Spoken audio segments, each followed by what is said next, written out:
I'm Jen. And I'm Craig. And this is The Knot Project. So last week we had a couple guest posts with Adam and Katie when they talked about unrealistic expectations and what it's like to have desires that your spouse or your significant other not fulfill those desires. I have no idea what you're talking about. That's never happened to me. I thought she was serious there for a moment. So, you just knocked me off. Sorry. Totally threw me there. So this week, we are still continuing with that theme of how do we give grace when we're confronted with unrealistic expectations. But this week, instead of having unrealistic expectations about what they might do for you, we are talking about when you have unrealistic expectations of who your spouse really is. And so this gets a little bit, deep, right? It's a little bit harder to have grace when you think that you have married someone and they turn out to be a little bit different than what you expected. So it's kind of like that 80s song. You want to sing a little bit? No. How about? No? No. Okay, well, what's the name of the song? Every Rose Has Its Thorn by Poison. Takes you back, some of us, back to middle school, junior high, or high. The idea behind what we're saying here is that, there's a dating period, you get married, there's a honeymoon period, and after that honeymoon period is over, whether it's, 60 days or, 6 months, you begin to realize that the things that were maybe cute before, maybe slightly eccentric, exciting, become really annoying. And, like the sound of people brushing their teeth, or Chewing their food. Or farting. Or that as well. I try to get her to stop, but... Oh my gosh, whatever. So anyway, the important thing to remember, and we're going to go through a couple of points here. One is that it's our differences that make us such an interesting whole, and that's WHOLE, in the sense that I'm drastically different from her in a lot of different ways, and that was hard. He's hairy. Yeah. I'm not so hairy. Yes. As we move together to become more unified and truly become one as part of the marriage covenant, we realize that it's the diversity within ourselves that creates this strong union. And I think that where some people get hung up is these differences can sometimes be disconcerting, particularly when it comes to where they are in their relationship with God. Like, you may have a very, very strong relationship with God, and your spouse maybe not so much.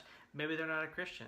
Or maybe their spirituality, even their relationship with God just looks different. Maybe, like, I read my Bible every morning. Craig has a much better time with, he reads his Bible, but he finds a lot of communion, why are you laughing?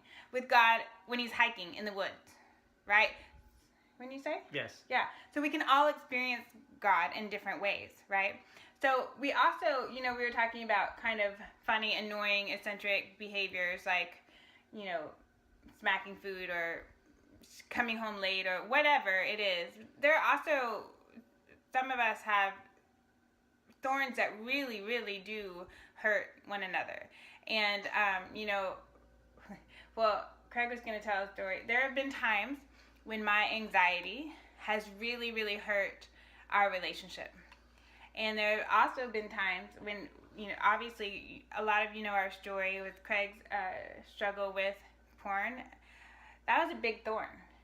It was a big thorn in our relationship. And it wasn't something that you could just shrug off as an annoying habit, right? It was, truly behavior that was damaging to our relationship. And then my reaction to that porn addiction and my controlling nature and sometimes demeaning nature was also incredibly damaging. And so my addiction to control and Craig's addiction to porn were both thorns that really needed to be sheared off.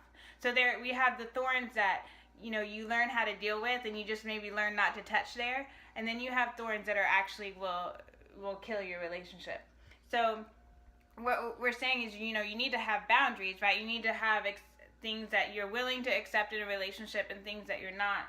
But when we get so focused on what's wrong about our spouse, it completely derails our perspective and our relationship.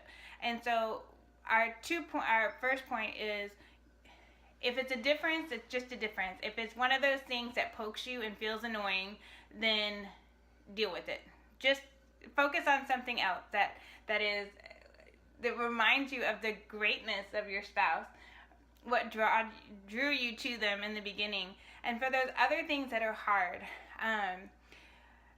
really start taking that to Jesus. Because every time I wouldn't say every time, when I came to Craig with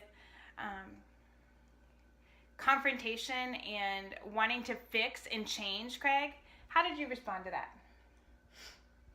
I don't react very well to instruction or being told what to do. I have a somewhat rebellious nature.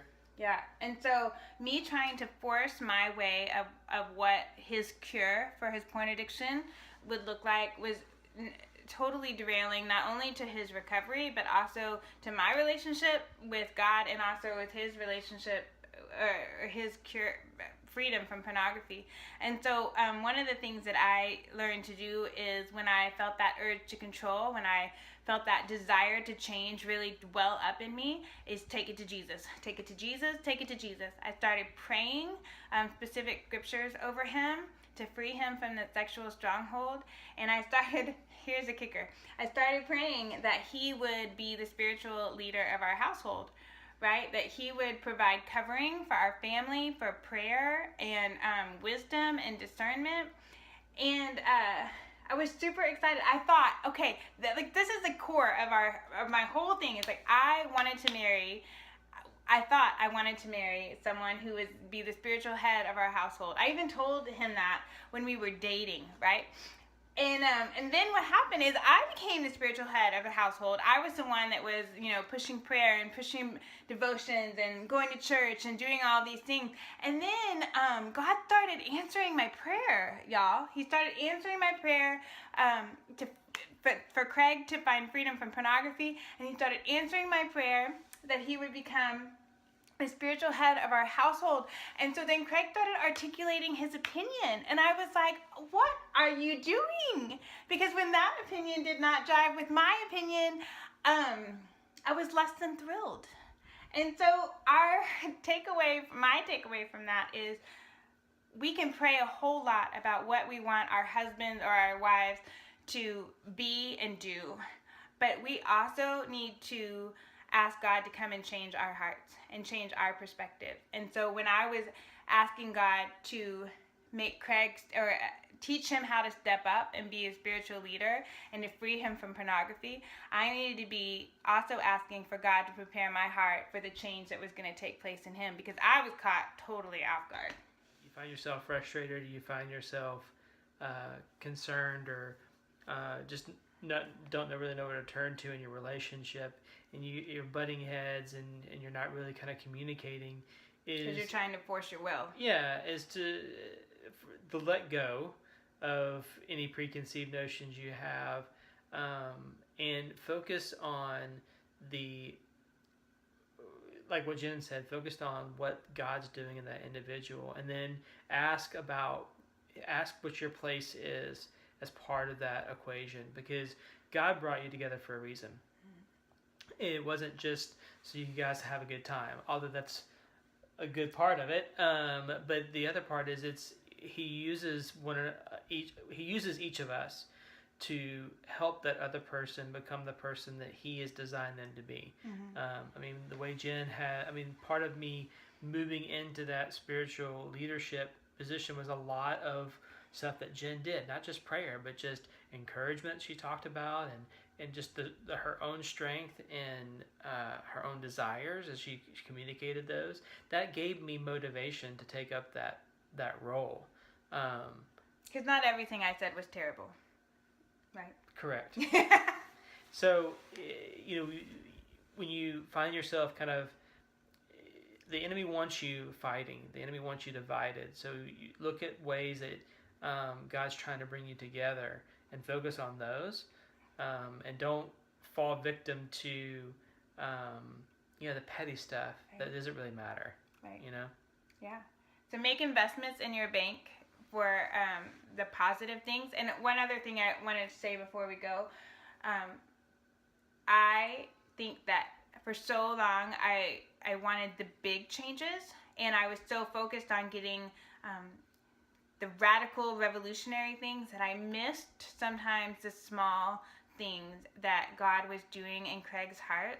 And when we miss those things, we miss opportunities to encourage our spouse and really draw them out and fill them with, hey, you're doing a great job. Like, just like when you're running, you don't just need cheerleaders at the end when you finish the marathon. Like, when you make it up a big hill at mile 13, you need someone saying, whoa, that was amazing. I'm so excited that you got this far. And so I would just encourage you this week to think about how far you've come and how far your spouse has come, and ask God to show you, if you can't think of anything, where has he or she changed? Where was she stuck before and now she's free? Where was he constantly doing X and now he's doing Y? And celebrate those little things, because that makes a world of difference in how you relate and how you feel and care about each other. And when you're filled up with the positives, it's so much easier to dismiss, like you said, the petty stuff. It doesn't matter. It's not about you. It's just life. So, and that's how you give grace, when you realize